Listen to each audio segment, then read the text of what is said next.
Are you still mad at me? I frowned. My banana split was talking to me. Baby, wake up. My eyes opened. I frowned confused. I was dreaming I was eating a huge banana split. Had it all been a dream then? I turned on my back and stared at the strange ceiling. The room was dimming with the setting sun. Where was I? Oh yeah, it all came back to me. Me being fired, my fight with Solomon, his trickery, and unfortunately none of that had been a dream. The heaviness settled back into my heart. What had awakened me? You still mad at me, baby? I turned toward Solomon's voice and came face to face with a big, fat, black puppy. His sad eyes pleaded with me, right before his little tongue came out his mouth and licked my nose. Sitting up quickly, I took it aside in front of me. Solomon was down on one knee, and he was holding the puppy out to me like a peace offering. A puppy! I held out my arms for his squirmy body, and he came willingly to them. He licked my neck and my chin before he began to yap happily. The heaviness I felt when I first woke up was so forgotten. Come on, who could stay depressed in the presence of such love and happiness? I love him, I yelled over his yapping. Solomon sat on the bed watching us. Oh my goodness, Solomon, he is so happy. He has so much energy. I was so excited, I could barely speak. My squirming little friend seemed just as excited as I was, because he bounced and jumped all over me. Whose is he? I cried over the ball of energy, scratching gently through his soft fur. He looked like a baby wolf. He's yours. He chuckled as the puppy tried to climb on my head. Mine? I clapped my hands together, feeling like a little girl in a candy store. I have always wanted a puppy, but Ema said that our landlord wouldn't allow it. Oh man, I love him so much. I squeezed him and he licked my chin. And I'm making you dinner as well. Dinner? Can you cook? He looked humble. You know, I've been known to do a little something in the kitchen. The puppy jumped in my lap, causing me to laugh. What are you gonna name him? Solomon asked. I thought about it. How about Lollipop? Lollipop? He frowned. What? I asked. You can't name a boy dog Lollipop. Why not? I laughed as my little buddy began to burrow his little nose under my covers. All his boys are gonna talk about him and laugh at him. He reached out and stroked the puppy's fur as he took turns going from my lap to Solomon's. But every time the puppy lifted his head to lick him, he would stop him by covering his little snout with his big hands. The smile on my face was so big. What boys? He don't even have friends, I said. Think of the future, baby. Why would you name a boy dog Lollipop anyway? Because he likes to lick. Solomon's hand stilled in the puppy's fur, and he closed his eyes for just a moment before he made that noise in his throat, the one that was a half moan, half growl. His eyes changed as he looked at me, the lids lowered. Something began to stir in my belly. You gonna name me Lollipop too? My lips quivered a little when I smiled. And why would I call you Lollipop? He licked his lips and spoke in that low tone. I'll show you later. The look, coupled with the low tone in which he spoke, to me made me feel warm all over. I reminded myself that I was mad at him, but anger was coming in a weak second to the new feelings his bedroom eyes was causing me. How about I name him Floyd? I spoke quickly, breaking the spell he was casting on me. It was his ability to do that. That's gotten me into all this trouble. Floyd? He was frowning again. Solomon, is this my dog or not? He reached out and gently picked up my hand. Floyd had gone sniffing underneath the covers. You can call him Flapjacks for all I care. I want you not to be mad at me anymore. I looked down to where our hands were joined. In this room that was dimmed by the setting sun, quiet except for the slight rustle from the sheets that Floyd was now getting himself tangled in, My anger just didn't feel as strong as it had earlier. Before I closed my eyes, I didn't think I would ever talk to him again. Getting me a puppy was genius because not only did I want to wrap my arms around his neck and hug him, I even felt kind of ashamed of the way I acted earlier. You hurt me. I spoke so quietly that I didn't think he even heard me. He gently pulled on my hand until I was sitting in his lap. I know, baby. I shivered as he buried his head in my neck where he kissed me softly behind my ear. I am so sorry, Makati. Seeing you hurt messed me up real bad inside. He put his hand to his chest. You got to know that I would never want to hurt you. But at the same time, I can't sit back and let anybody else hurt you either. What Sal did was wrong, baby. Trust me. I'm a man, and I know how a man think. He ordered your uniform small on purpose, so that he could sit his fat, greasy ass. I stiffened in his arms. Sorry about that, baby. Self. He nodded at me for approval. So he could sit his fat, greasy self in his chair and get off. Man, you don't even know. If I was my father, he'll be dead already. This made me stiffen again. So yeah, his statement reminded me of the hitman. And what did he mean if he was his father, Sal would be dead already? Solomon? He gently pushed my hair back from my face. What do you mean if you were your father, Sal would be dead already? Is your father a killer? He stared at me for a long time. I could see him battling with whether or not he would tell me the truth. Baby, I don't want to lie to you, but the truth might upset you. That's okay. Tell me anyway. He nodded his head. Yeah, my old man is very dangerous. In fact, his really good friend is one of the deadliest son of a... He looked at me and tried again. He's one of the deadliest men I've ever seen. When I was a kid, my dad used to take me to his gym, and he actually used to train me. His name is Lion. And I kid you not, his pet is the biggest freaking lion you've ever seen, and it follows him everywhere. My pop say when a lion was young, they had tried to release it into the wild, and the thing followed their truck. He would not separate from his master. It's the most amazing thing I have ever seen. But Lion, he's a killer, and my pop is one too. I thought you said your dad was a Hebrew. He is. That's the crazy part about it. They all are. But they're not like what you would imagine a Bible reading, praying 3 times a day man would be like. But they read the Bible. In fact, they have some pretty intense Bible studies. They all pray 3 times a day, and they all have probably killed more people than you can imagine. Well, then they're not true servants, I said. They sounded like bad men. How can you say that? Solomon asked. Was not King David a killer? What about Gideon? Did he not kill? And Moses? He was one of the fiercest warriors in all the Bible. And how about Abraham? Sweet, loving Abraham. Was he not a killer? Oh goodness, he had a point.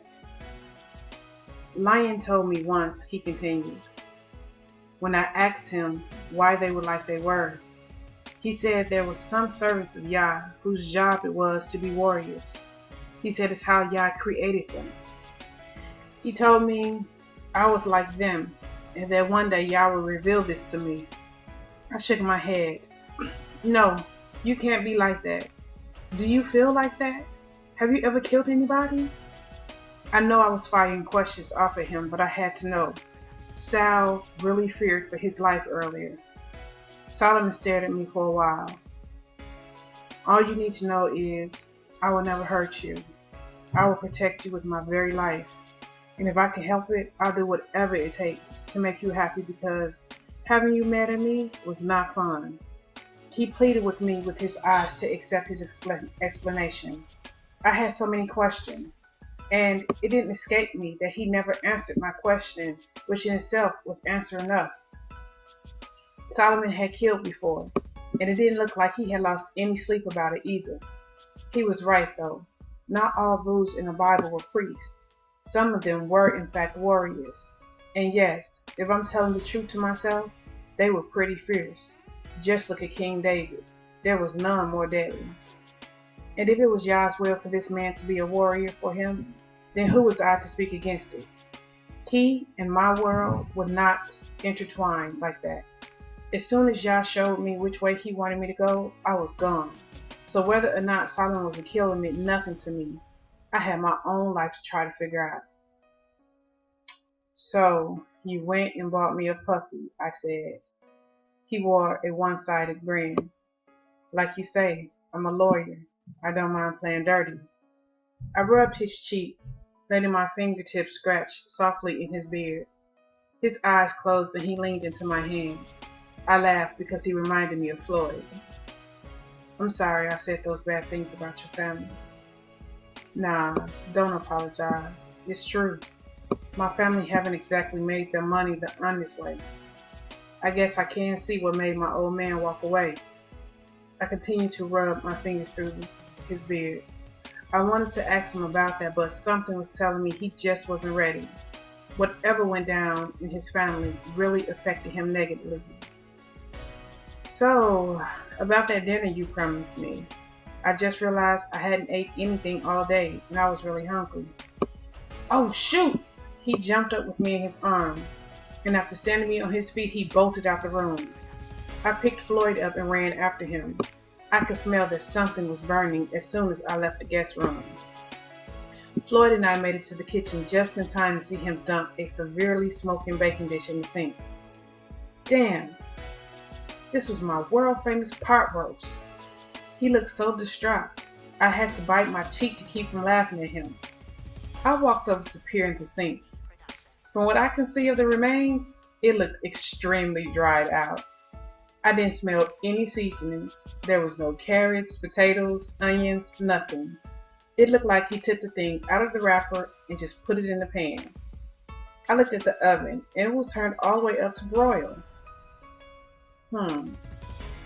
World famous, you say? He had the nerve to puff out his chest. World famous. And what about your technique made this world famous? One of my eyebrows rose as I waited for his answer. He looked at the thing, lost.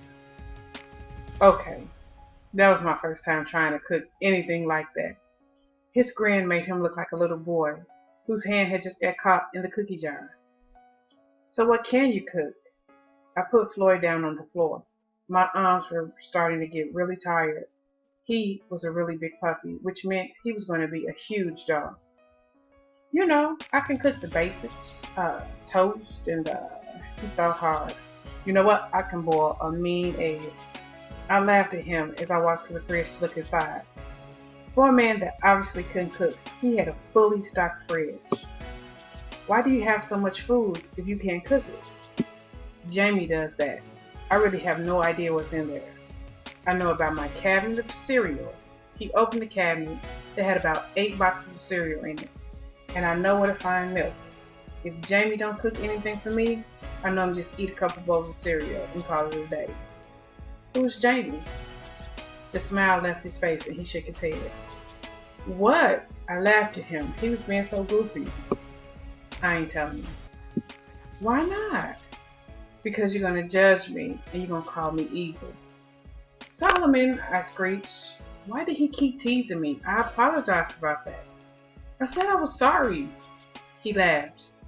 Jamie's my housekeeper. She used to work for my father before he went hermit on us. So now she works for me. Yuck! You have a housekeeper? He blinked at me and I burst out laughing. Just playing. He took a visible breath as he grinned. Why don't you take Floyd out for a walk and I'll see what I can do about getting us some food. A huge grin spread on his face. You can cook? Maybe just a pinch better than you. He frowned. Well then maybe I should order us some takeout then. I opened my mouth in feigned outrage. Are you really going to hurt my feelings like that? He threw up his hands before he bent down and picked Floyd off the floor. Nah, baby. I eat to live. I don't let it eat. I shook my head and watched him leave the kitchen. Let's see what he say when I finish.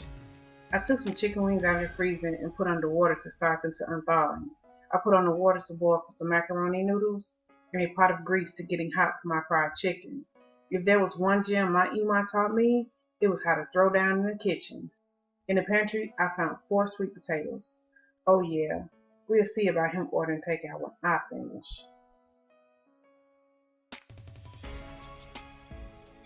Oh man. As soon as the elevator's doors opened up to my place, the smell of sweet potatoes and fried chicken hit me in the face. My stomach growled loudly. I'm so glad I didn't stop and grab a couple slices of pizza. She clearly had been messing with me when she said she cooked just a pinch better than me. Hell, that thought was scary. I rounded the corner to the kitchen, and the sight that greeted me was a sight I can get used to. Stormy stood at the stove, stirring something in the pot. She had her hair piled on top of her head in a messy bun. She was wearing one of my tank tops with her jeans, and her pretty little toes were bare. The sight of her made something in my chest tighten, and I knew at that moment that I'd do whatever it took to keep her. Hey baby, I'm back. I stood at the kitchen door as she turned, and a smile lit up her beautiful face. Where did you go? You guys were gone for a while, she said, wiping the counter down with a dish rag. I set down the bag of puppy food and the other supplies I had picked up for him. Well, after I walked, I remembered I didn't have anything for the little man to eat. So me and him took a ride to the pet co-op, and I picked him up something. I took a seat at the island so I could watch her do her thing. You know, I just thought about something. She turned with a slight frown on her face. What's that, baby? I wanted to erase that frown. I wanted to be her fixer man. I felt like as long as I was breathing, it was my job to make sure she was always well. I can't bring him into the dorm. Oh yeah, this is going to end very well for me. I know, I told her, looking disappointed. I guess y'all just gonna have to come stay here with me. Those pretty lips of hers opened and then shut. She looked at me as if she couldn't believe I would say something like that. What was it about this girl?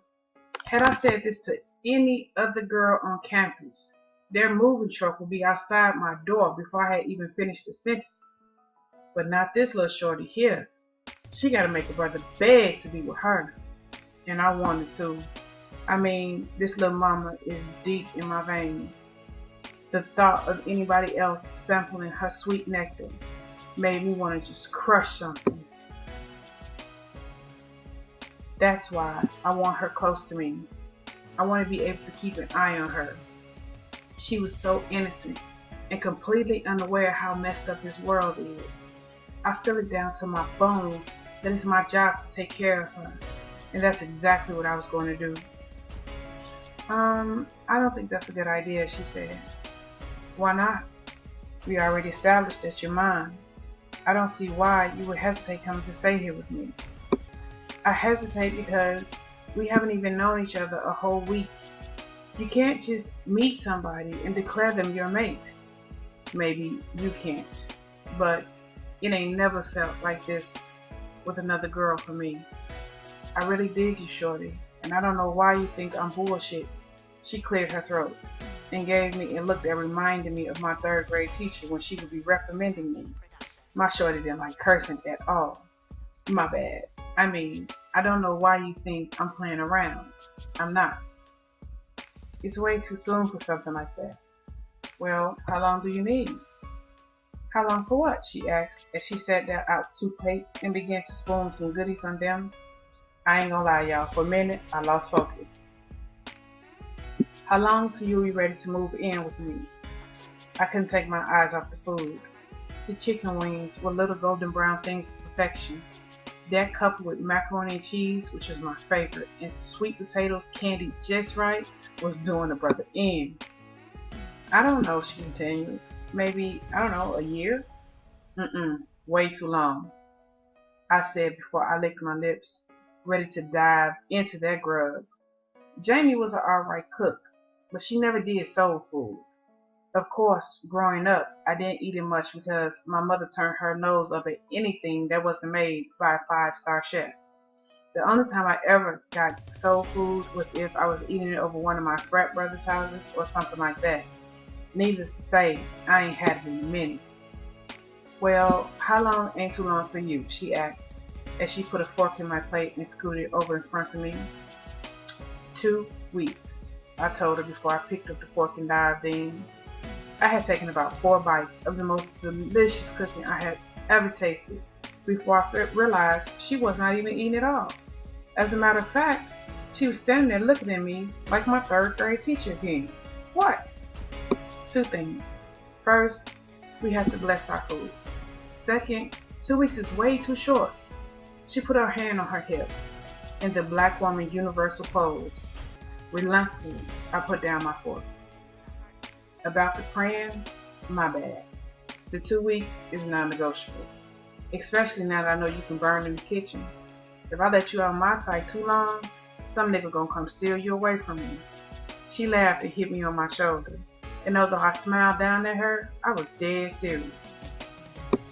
Now go ahead, let's get this praying thing over with, so I can go and get in this grub. She gave me her disapproving look again, but thankfully she went on and bowed her head and thanked the big guy for the food. After she was finished, I dived in, and I didn't come up for air until I had cleaned 3 platefuls.